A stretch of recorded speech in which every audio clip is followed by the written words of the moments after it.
Jim Carrey a-t-il énervé les Illuminati? Ont-ils remplacé son corps et son âme par cette nouvelle version? Peu probable.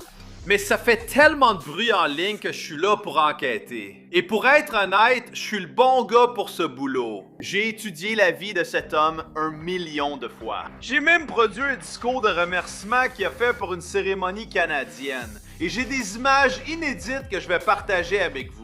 Ça a été filmé il y a seulement quelques années dans le confort de sa maison, qui, je crois, se trouvait alors au Royaume-Uni, et il était en plein tournage d'un projet qui lui tenait à cœur. Dès le début, on a un gros plan sur ses yeux, qui ne sont plus marron foncé. Donc, ça résout tout de suite une énigme. Mais on a beaucoup à analyser. Alors installez-vous, attachez votre ceinture, et je vais tout vous expliquer sur le nouveau Jim Carrey. Le bon, le mauvais, le laid et le clone reversal. Bien sûr, c'est before they were famous. Très bien, avant de plonger dans ce fiasco du masque dans la vraie vie, jetons un coup d'œil à quelques extraits rares et merveilleux de Jim Carrey. Voici le Jim Carrey que nous aimons tous avant sa célébrité à Hollywood. Il s'est fait connaître sur la scène comique de ses débuts au Canada jusqu'à Los Angeles. D'imitateur à une comédie plus adulte en utilisant son corps élastique comme instrument, eh bien, il avait le physique d'un premier rôle et un CV bien rempli de rôles à la télévision et au cinéma. Mais il a attendu longtemps avant d'avoir sa grande chance. Pour être honnête, pour un comédien, Jim était plutôt chanceux.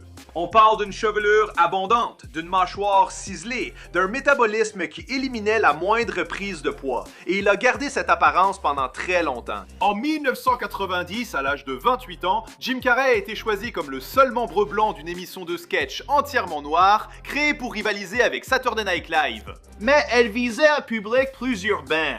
L'émission a duré 4 ans, et Jim a laissé une impression durable avec des personnages comme Fire Marshal Bill, Baron de Milo, ainsi que des imitations de Jay Leno et Vanilla Ice. Mais 1994 fut l'année où Jim Carrey s'est enfin imposé. D'abord est venu Ace Ventura, puis The Mask, suivi de Dumb and Dumber.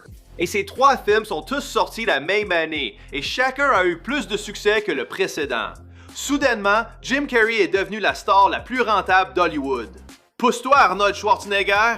Chaque année suivante, il sortait un nouveau succès. On parle de Batman Forever, Ace Ventura de Disjoncté, Menteur, Menteur, The Truman Show, Man on the Moon, Fou d'Irène, Le Grinch, Bruce Tout-Puissant et bien d'autres. Donc Jim Carrey, sa carrière est restée au sommet, et même s'il a laissé entendre qu'il pourrait prendre sa retraite, eh bien les distinctions continuent d'affluer. Comme mentionné plus tôt, j'ai aidé à produire une cérémonie de remise de prix. C'était un discours de remerciement pour Jim pour le Panthéon canadien de la comédie. Jetons un autre coup d'œil rapide. Vous voyez ce gars-là? C'est Jim. Et cela n'a été fait qu'en 2024.